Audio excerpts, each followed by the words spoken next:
We got a special one today. This is Principles of Winning.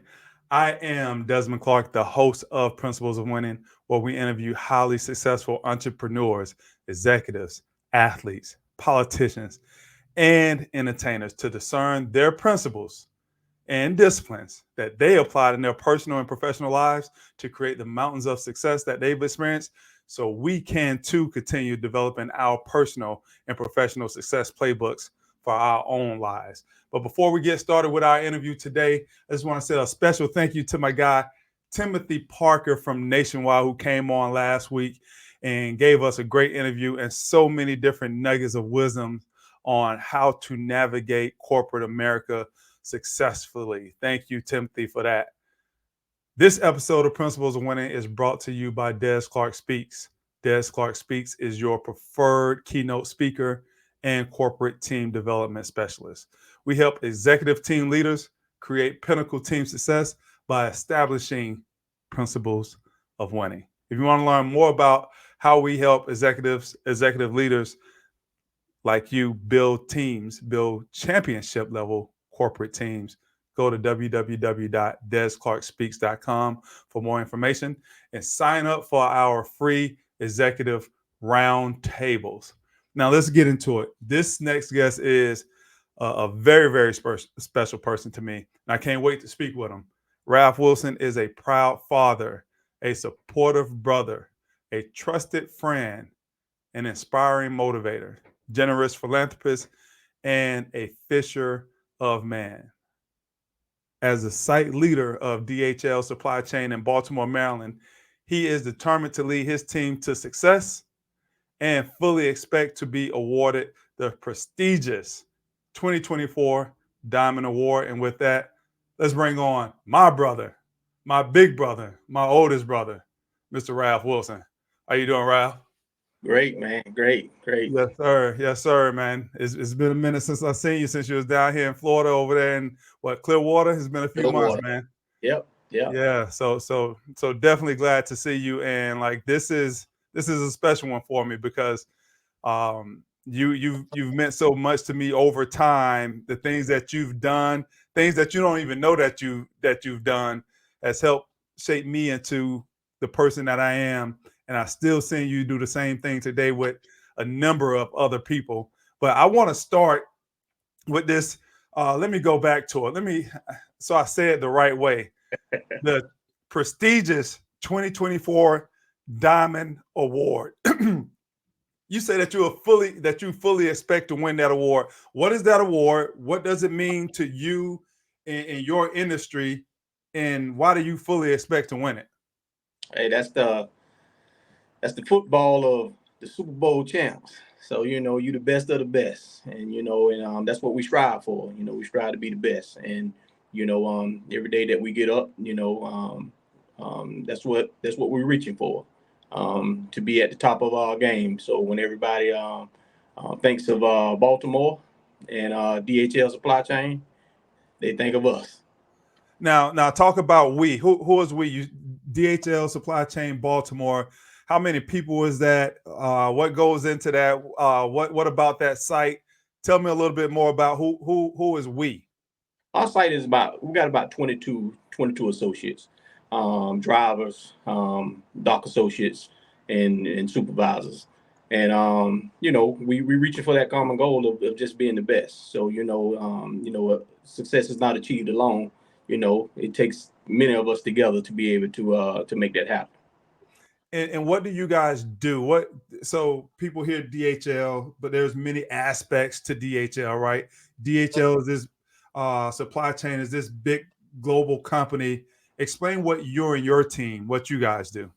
Yeah, we're in the automotive sector, so we deliver parts, and that's just one sector of it, so it's many facets of DHL supply chain.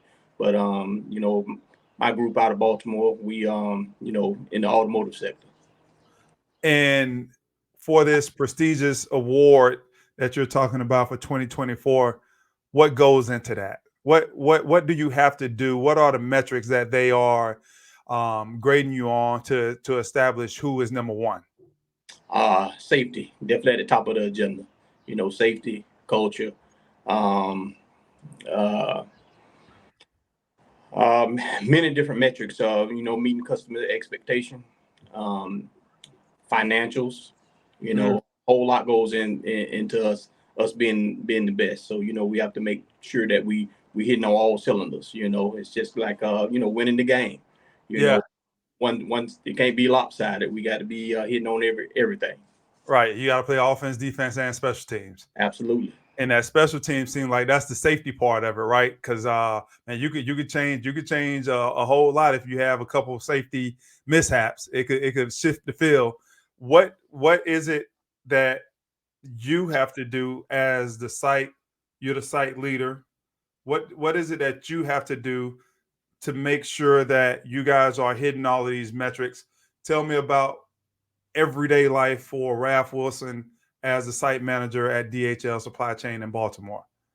Well, you got to let your team know the score of the game. Because we have to know what we have to do. We got to know where we are. We got to know, if we on the goal line, if we on the 50-yard line, or if we even on the field.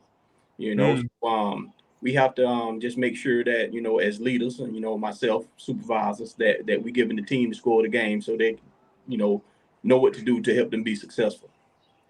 And when you talk about score of the game and safety, let's break that down to the actual ABCs and one, two, threes. What what are the things that you have to implement with your team to make sure that the safety protocols and the standards are up to par? Well, I think with the team, I mean, it's nice to have a competitive team. So, everybody wants to be good. So, we share those scores with the team. So, they can measure themselves by their teammates and measure themselves by industry standards of what we need to get done. But also not let their teammates down because, if you got the score, we measured on 100, when it comes to safety. And if you got several guys at 100 and then one guy at 80, then we need to know what we need to do to help that guy that has that 80 to bring that score up, so he don't affect the overall score of the team. That's interesting because when I speak to a lot of teams, most teams don't have these quote unquote scoreboards. When you're able to show everybody their score, and then hey, if there's one person that's not bringing it like everybody else, or maybe two people, you know, it seems like that can be detrimental to somebody's psyche. So how do you show somebody, hey, they're not doing well, but also keep their motivation high and keep them wanting to do the job without feeling that type of shame? Well, I mean, you have to encourage your team to be able to, lean on your teammates. That's what they're there for, to they're the SMEs. Always let them know that I'm just a person that direct you in the direction that you need to go. But the SMEs, subject matter experts are the people that's doing the work. So they are there to help you to help you improve and to bring your scores up. And those are the people that you need to lean on. Don't look at it as a weakness. Look at it as you know um, you know my teammate is going to support me and to help me be better, and that's what we implement. And when you got to Baltimore, where were you guys ranked, and then where are you guys ranked right now? We, like the Nasdaq ball, we were low, low, low, but we bounced back consistently. We're in that the high tier, number two. Occasionally we get the number one, but we definitely got some competition within our network that keeps us on our toes. So we can consistently on the goal line, but now we just got to push ourselves over the goal line. Got to cross it. Got Yep, to cross it. yep. Wait. So here's something that I'm interested in on, and I think people who are listening, especially if they're a new leader or they're a leader like yourself, trying to get the ball over the goal line. Um, you only been in Baltimore for a short period of time when you're thinking about maybe what just about a year now, Yeah, a little bit over a year. a little bit over a year, and you come in with this, hey, we're gonna be the best. we're gonna be number one. And if that don't suit you, then you're probably on the wrong team. Absolutely. And I know how you approach your work. How does that, when you come in with that type of bravado and that type of confidence, um, how do your team take that? Well, I think the team already has that winning attitude. Who gets up in the morning and you know set themselves up to lose? You know, so it's just getting the person that's overseeing them to want to win with them. You Mm-hmm. know, and this is what we're gonna do. I just need you to be your best. I need you to control what you can control. And we're not gonna ask you to do anything else. But your assignment. As you know in football, just do your assignment. Take care of your part, and then together we're gonna succeed. You got this saying, control what you can control. And I know you've told me before, some and I think this was in your old at your old site. Some people, hey, if they got some things that they might have messed up on, when they walk into your office, the first thing they say is, Raph, I know you're gonna tell me we got to control what we can control Absolutely, before the conversation even starts. absolutely. Um, break that down. What does that mean? Control what you can control. I mean, that's all you can do. Things that in especially when you're in transportation. You can't control the weather. Definitely can't control other people. You can't control traffic. So anything that's in your control, just let it be that. Don't complicate it. So if it was in your control, that's all we need from you. Don't add anything else to that. And when I do interviews and things like that, that's all we're gonna ask you to do. What is within your control. Life is hard enough as it is. The job is hard enough as it is. Don't add nothing else to it. Don't complicate. Yeah. Now here's the question. What makes you so confident that you're the person to come in and make this team, not make this team, but help to get this team to number one? What makes you, Ralph Wilson, brave enough and confident enough to think that you're the person to get it done? Um, I got confidence in the team. Not so much confidence in myself. Some things are people just need to know that they are. You got to know that you're the best, and it takes somebody to tell them that. Right. And that's what it's all about. Sometimes as men, we need that encouragement. We need that attaboy, or somebody just to uplift you. You need that hug sometimes. And to say, I appreciate you, and that's it. That's the secret sauce. So I'm not gonna let you get off that easy because I know you're a humble person. I know I know where you come from. I know how you was raised, and I know that's the answer that we give. But you come in, you don't know any of these people before you come in. You don't know none of these people. You don't know who you have. You don't know who you're working with. But you coming in with just unshakable confidence. I'm gonna turn this thing to not around, but I'm going to turn it into the number one site. So that part ain't about the people. I want to know why you think that you are the person to do it. Um, I don't like to get whooped. So it's just that simple. And when you start to you know be around your team, you realize that they don't want to get whooped either. They want to be the best. Mm, And it's just being able to drag that out of people. To say, hey, are you with me? I need you.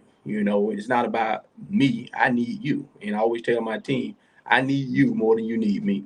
mm, And I those um, look for those talents. Look for that um, empowerment. I look for that leadership in everyone, and mm, just letting them know, hey, I need you. It's not about just what I can do; it's about what we can do. right. And together, we're gonna be successful. Absolutely. Um, let's shift. Let's take it back Hmm. because you had to develop these characteristics and traits somewhere. Now, early on in life, you used to live with, our great grandfather, grandmother, and you didn't always live at home with us. And there was a time in your life where, hey, things could have went left or it could have went right. You wasn't always making the best decisions. Um, Talk about that briefly, and then talk about what made you shift your mindset to say, okay, I want to go down this road that's going to lead to prosperity instead of the road that you might have been going down when you were 15, 16, 17 years old. Yeah, I think that that shift for me, for one, being a parent, and for two, um, being an older sibling is a lot of responsibility because Okay. if you don't get it right, then you're responsible for the path that your younger siblings take, and that's you know can be literal, or you say, most people say, hey, it's not your fault if somebody make a decision, this and that. But for yourself, for our brother Paul, and you have to shift and you have to pivot because they want to be like you. And if you don't make those decisions and those right decisions, especially when you're doing the wrong thing, you're responsible. And I had to take that serious, and make some changes, because I care about you guys too much to be not doing the right thing. Now, if I'm doing the right thing and you decide to do the wrong thing, I can say, hey, I did my part. Yeah. Yeah. Absolutely. And just going back to the part where you said, you know, as an older sibling, younger siblings are looking up to you. And I mentioned this to you before we got on, and I don't even know if you knew it. When I'm on stage, 80% of my talks, I probably mention this.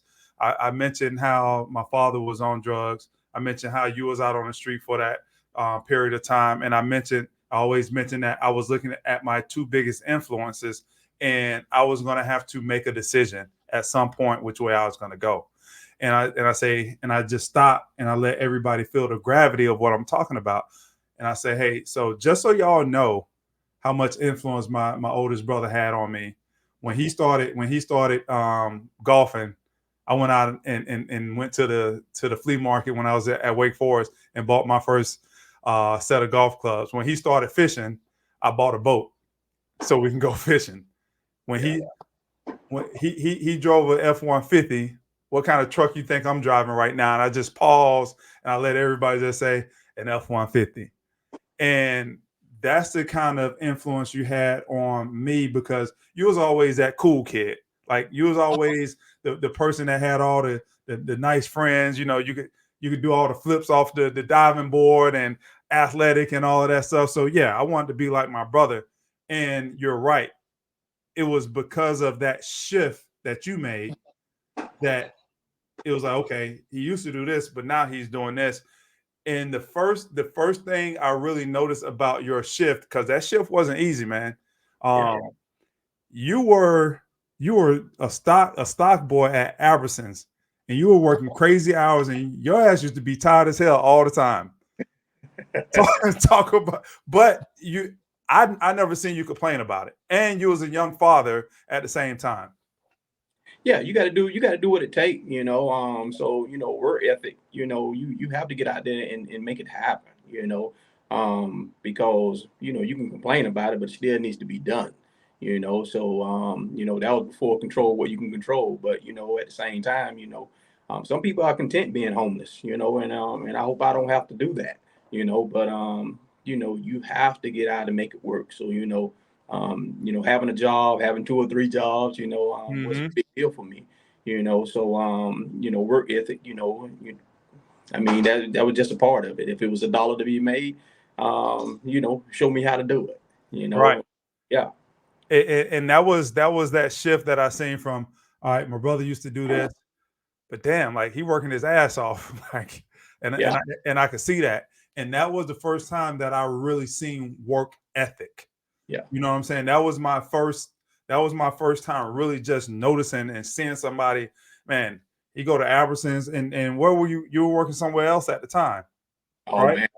Yeah, I always had my own little side hustles that I can do, and lay tile and put indoors and things like that. I work temp jobs. Um, I worked at shrimp plants, bread plants. BG Shrimp.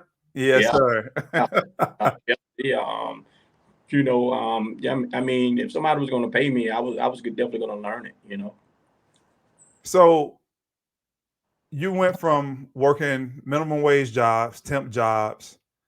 You dropped out of high school, Mhm. and then all of a sudden, it seems like something clicked in you, man.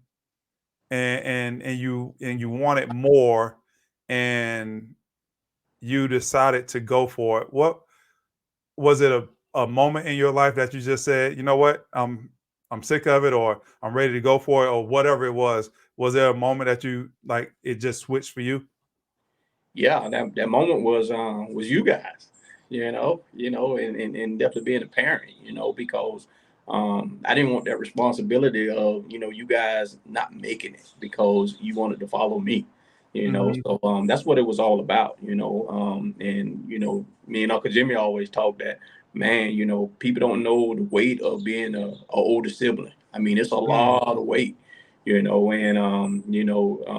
and sometimes I think that's more weight than being a parent, especially when, you influence your younger siblings, and you guys made that shift for me because, listening to you and how much, you wanted to be like me. No, I couldn't carry that weight if I didn't pivot, I had to make some things happen and happen fast. And you said that phrase earlier, make it happen. Like you got to go out and make it happen. For Ralph Wilson, what does make it happen mean? Just don't accept the hand that you was given.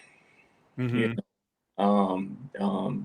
we talk about fair, man. Yeah, Yeah, fair, it don't exist, you know. And if you just play the hand that you were given, believe you me, you're not gonna make it. You just gonna accept whatever the circumstances are. Um, you just gonna accept whatever life gives you, and that's how it's meant to be. mm, Me, no way. If you want it, you got to go get it. So what may be difficult for some is not difficult for me simply because I'm special. I'm God's child. And when you're God's child and you know that you're supposed to have the best, then that's the way you should live. absolutely. You got the cards that you were dealt, and it seemed like you exchanged one, got another. Exchanged one, got another. You went back, got your GED. You went back, uh, got a bachelor's degree. You got certifications. How difficult was that to do, when you was doing it? Where you could have felt like, man, I'm a little too old for this. Like people was doing this in their 20s, and now here I am in my 30s, and maybe you were still finishing up right in your early 40s, right? Um, if I remember right. Yeah. Um, how difficult was that to go back and submit yourself to that part of getting to where you wanted to go? It's all about just getting a reward for your pain, and it's many times if I didn't do it, you know, where my kids gonna end up, whether my brother's gonna end up, you know, um, you know, you finishing college, and it was a lot of weight, and if I gotta do it, simply because I didn't want to give you guys excuses, Mm. and as well as my kids, because if I can do it, I got my bachelor's degree. I was 48, and can't remember when I got my AA, but it was all about if I can do it, working full time job, um, and just you know putting in a lot of hours of work in school and things like that. You can't give me no reason why you can't do it. one of the things that you did, you took a step back to take a couple steps forward, because you used to drive trucks, and I guess you said, hey, that's not the future that I see for myself, and you took a step back and pay so you can go and pursue the avenue that was going to serve you and your family best, as far as career, pay, joy of life, and all of that. Most people don't want to be able to take that step back, to be able to take those three steps forward. If you had to advise somebody on the benefits of what you've done, what would you say to them? Whew, that's a great question. Um, you got to know, your faith, because when you look at the numbers, I think I took $35,000 pay cut, Ooh. uh, DHL Supply Chain. So a lot of money, and believe it or not, it was my daughter, that helped with that, by taking that step back, but just knowing that, God gonna take care of you, because um, you know, when I look back on it now, whew, yeah, that was a lot. That was a lot. But just thinking about the people that you come across, the Mhm. lives that you help change, and if I wasn't in position, the people that I was able to inspire, and people that were able to inspire me. I never would have came across those folks if I never would have took that chance and took that. People say pay cut. Now I got stabbed pretty good, but it was a choice. But when I did get to the site that you came to in Greer, I remember one of the leaders there say, "Hey, Ralph, you get it all back," and to realize, the cut that he took was 50,000. Ooh, So God. when you think that you're doing bad, ah, somebody out there always got a much bigger challenge than you have. And talk. So now you went through all of these challenges, right? You had a lot of adversity coming up. You had to face a lot of different challenges, and you overcame those things, and still overcoming. Like the end of the story hasn't been written yet. Uh, Through all of that, what are the 3 to 5 principles, disciplines, the reason why you can say that you are winning? What are those 3 to 5 things that you would say that you develop through those challenges and tough times? Um, just knowing what leadership is all about. You know, it's the difference between when people say that they're a manager or a boss. I never want to be a manager or a boss. You definitely want to be a leader. And in one of those stories, when I realized that being a leader, again, the site that you came to visit, I remember being on the floor talking with an associate, and the guy told me the reason. He said, "Chief, the reason why I tuck my shirt in is because I see you tuck your shirt in." Mm. Man, that changed me. But that just let me know that they was watching, Hmm. you know, and something as little as having my shirt tucked in made this guy change the way that he dressed, and that was powerful. That was powerful. So how you carry yourself is everything. And I think one of the main things in business and in life that helped me to pivot here um, as I got older. As we you know watched our mom. She never complained. As she was going to the end. Never complained. And everyone that came in contact with her, um, she they always asked how she was doing, and she said she was doing good. Never complained at all, Ever. ever. And that's the thing that I'm going to drive the rest of my days. Might not be as good as some, but I'm better than most. And Yeah. and to realize that you know I might have a bad hour, bad 2 hours, but you ain't gonna get my whole day. Yeah. No way. Because mom never complained, and she knew she was on her way out, and I look at that as um, the biggest display of courage I have ever seen. You I, know, I have often talked about that. And I'm glad to hear you talk about it too, because that was one of the biggest lessons yeah, that I learned, for her to be knowing that she's gone. Never once did I hear her, say why me, or this ain't fair, or any right, of that stuff. None of that stuff. It was I remember, you know, the day or two before she passed, um, she wanted me to read a Bible to her. yeah, Just little stuff like that, where not that's not even little.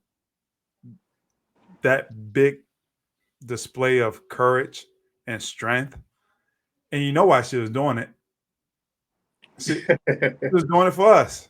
right, She was doing it for us. yeah, And to see her do that just empowered me more. And that's one of the things that I live by. No, no, I almost cursed. No freaking complaints. No yeah. complaints. You cannot complain. So glad to hear you say that. You said one of the things that you learned through your coming up, facing challenges, overcoming obstacles, is you learn what a leader is. What is a leader? A leader is someone that um, people are in line to follow. You know, and and to realize that you met Corey. Yeah. Hmm. And Corey is one of those guys that whatever he needs, you know, um, you don't even have to just tell me what you need from me. You know, Hmm. so he's definitely a leader, and he's one of those people that takes care of you. He's one of those people that builds you up, and also you know um, builds you up in areas that you need, and I look at myself as being a leader of sorts, and that even when you're a coach, people want to go where you are, Hmm. because of your style of leadership. People want to be there because you can encourage them. Because being a leader, you wear a lot of different hats. Sometimes I'm the counselor, sometimes I'm the person that defends them. I'm the person that loves on them. I'm the person that um, definitely let them know that you can do better. And a lot of respect. A lot of Mm. respect comes with leadership. You say you the person that can let them, that you can go in and say, "Hey, you need to do better." Yeah, But then you also said that you also are the guy that'll go give them a hug. absolutely. And Principles of Winning, the book that I wrote, one of my principles is, well, for one of my principles is the power of relationships. And in the power of relationships, one of the key components to establishing a power relationship has been encouraging and challenging all at the same time, where you can kick somebody in the butt but be their biggest cheerleader all at the same time. But that's a balancing act, Yeah. because you know who when do you do what, and do you do it at the right time, and how do you balance those two things, as being the cheerleader but also being the person that, hey, the literal or the not so literal foot in the butt type person. It's about knowing the individual, and I think a lot of times as when you're coming in as a leader versus as a manager, knowing your team. You got to know what drives them. What you got to know their hunger. You got to know what motivates them. You got to know what makes them sad. And learning that you're able to adjust and give them what they need. And sometimes it's tough love, and sometimes you got to be able to put your arms around another person and just say, hey, I love you. And ask those questions. Hey, man, did anybody tell you that they love you today? you Yeah. know and be that. But you have to get the chance to know someone before you can actually start to implement that leadership uh, way of life. But people say that's soft, man. People say that's too soft. You can't get the best out of people by doing that. Um, it just don't work. It's just soft. How would you respond to that? But I got some real soldiers, and that will do anything for you. It's a lot of fights that I have been in, um, meaning that my soldiers take care for me. Hmm. They won't allow me to put myself in a battle. They always tell me, hey, we'll take care of that for you. You know, Hmm. Meaning that um, um, the respect is there. They know I'm gonna love them. I'm gonna take care of them. And but some things they don't want me to deal with because it takes away from them. And um, just meaning that I always say they're saying, hey, you guys gonna miss me when I'm gone. I mean that, but that impact that I'm gonna, try to have on people is gonna be when they write their life story, they can't leave me out. And that's the impact that I want to have on people. And and I just want God at the end to tell me that, I helped out enough people. And so far, I feeling pretty good. Man, you just said that when people write their life stories, you want to have so much impact on people that they have to put you in that book. I've Absolutely. never I've never heard anybody say anything of the sort. And I've Yeah. been around a lot of leaders. And I often tell you, you need to get out and speak some more. And you need to get out and tell people how you lead, because the way that you do it, you can influence a lot of other leaders. You can be impactful. So right now, I read a lot of John Maxwell. He talk about, so you can be a person that adds to people's lives. Hmm. So, or you can be the multiplier. You can be the person that adds to the other leaders, that's going to add to everybody else's life, and, Yeah. and multiply that impact. And I know that's where you're going, right? But I always challenge you to hey, speak up a little more. Go out and do a speaking engagement, or that type, or those type of things, because that what you just said, most people, they're not trying to make that big of impact on people. Um, your team trust you? They do. They do. And um, that's a lot. Definitely a lot. But I trust them as well. So a lot of times I don't want to just take from you, but I need to be able to give to you. So when I do interviews, we always ask of them, this is what we're going to need from you. But I always ask them, what do they need from me? Mm-hmm. And that's my mindset. Even when I came to the site, it's not about what I'm going to give to you. Tell me what you need. Tell me Mm-hmm. what you need, and I'm offering myself to you first. You know, Tell me what's broke. Well, what are those pain points? What are those challenges that you have? And we go from there and we build from there. So, I know a lot of people come in and say, "Hey, well, we're gonna change this, this, and this. I've seen you struggles on this, this, and this." And no, I'm the total opposite, because the people that's doing the work are the people that need the support. They don't need for you to come in and say, "Hey, I'm just going to change everything." They need that support from you, that you're going to take care of them. So, and that's where that trust comes from. You say you wear a lot of hats as a leader. I What's do. What's the most important hat? Uh, being able to listen, I guess you could say, being that listener, Mm-hmm. because it's not about, just being in the automotive sector. You know, I got fathers, I got brothers, I got, sons, I got daughters, you know. So I just don't want you to be a good employee. I want you to be a good person. Because if I can just tell you, how to go out and be a great driver or to be a great dock worker, I'm failing you. Mm. I need you to be able to go home and to be a good spouse, be a good sibling, be a good um, um, kid, be a good parent. I need you to be able to hit on all cylinders, So being a leader is not just one dimensional, Being a leader, you got to be able to take care of people from different points of view, different stages of life, and so that they are successful um, in you know in every aspect of life. You have your personal principles and your leadership principles.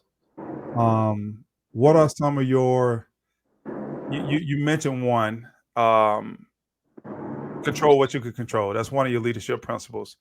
What other leadership principles or philosophies you carry with you as staples to help you be the leader that you are? Um, just not complaining, man. Not complaining.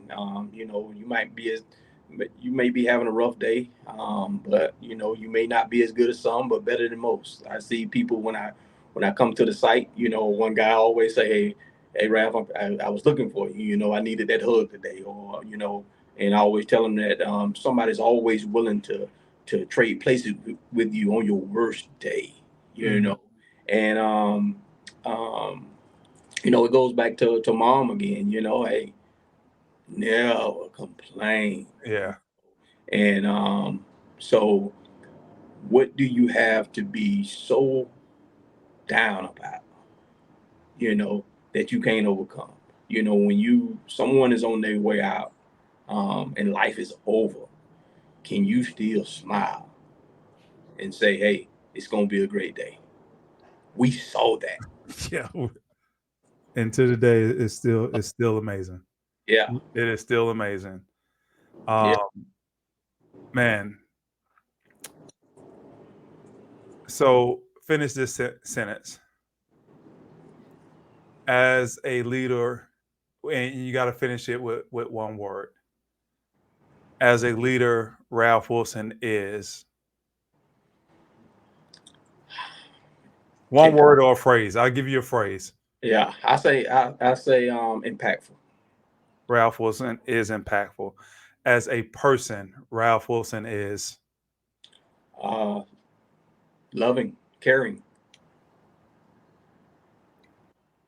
for Ralph Wilson to grow, he has to for Ralph Wilson to continue to grow, he has Empower others. Yep, empower others. to get from the 1 yard line and push the ball across the goal line for your site to become number one, like you were at your last site. Ralph Wilson will have to.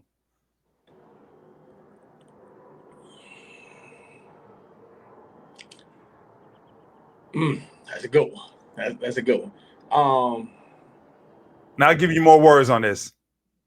um, it, it's just lead the team. Just lead the team.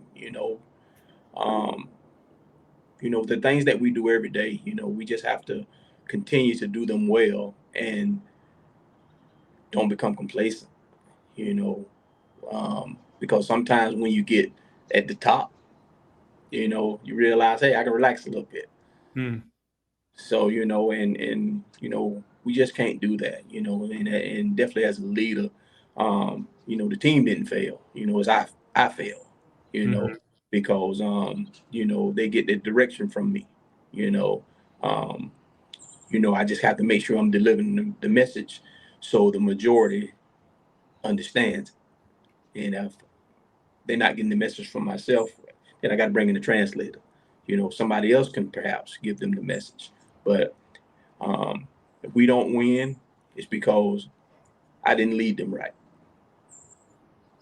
As for Ralph Wilson, this is what is next for me. Um, what's next for me is being able to see all the people that you empower reach that level of success, and knowing that you played a part in that. Anything I leave out? No, I mean, just life is good. Life is good. We take for granted a lot of times the gifts we have been given, and we so busy focusing on the things that we don't have. We got to focus on the things that we do have, and a lot of those precious things are the people that we share our lives with. Whether it's in business or whether it's personal, we share our lives with so many people that gives to us and also takes from us, and it's value in both of those. And the last question for me, why do some people win and some people don't? Mindset. It's all about mindset. I think that every day that you have to that you get a day, know that you're gonna win. It don't have to be something spectacular, but yeah, win the day, absolutely. And it's those baby steps. I'm gonna win at something today. You know, and some days we do take those. Um, I'm not gonna say losses. We take those. We didn't achieve as much as we wanted to, Mm-hmm. but it's kind of like I find some ways how not to do it. I didn't lose. I just found out some ways how not to do this or not do this, and tomorrow I'm gonna, I got a different approach. But I never lost. Right. Just gotta take it at a different angle. Only time you lose is when you stop. That's the only time you lose. Absolutely. Um, I'm a firm believer in, hey, let's not count the minutes. Let's not say, oh man, I'm about to go out and practice for 2 hours and all you focused on is for the 2 hours. I'm more focused on, did I make some progress Right. within those 2 hours? I don't care if I didn't make any progress for until the last 3 minutes. Did I make progress?